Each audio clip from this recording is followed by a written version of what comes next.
kalaban mo sikat. Pero hindi ako ikaw. Sanay na akong husgahan nung kahit nung panahon di pa ako kilala. Pero di ba mga una kong battle sabi sa akin, oh, wala ka may pagmamayabang kasi ganto ka lang dati, ganto ka lang noon.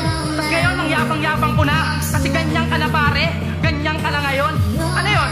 Pag may nangelam, walang pake. Pag nangelam pa din, pakelamero. Nag-iba nga ba talaga ako o kayo naging pare-pareho? Kaya ikaw tingin mo, kailangan kabulaanan ko pa ba? Ang yung mga kabulaanan na dala, totohanan na tanga. Madali lang ako siraan, pero masirap sirain. Yun ang katotohanan talaga. Ha? Gusto mo yung boto ng urado sa'yo, ne? Kapag mukhang mas diehard ka sa ganito, di ko kailangan na magandang standing para mag-stand out sa standard na alam nyo. Kasi higit pa sa pagiging rapper na mahusay, yung tatagle ko ng pangil at sungay. Di mo alam yun kasi walang video sa YouTube. Yung mga naipanalo kong battle ko sa buhay.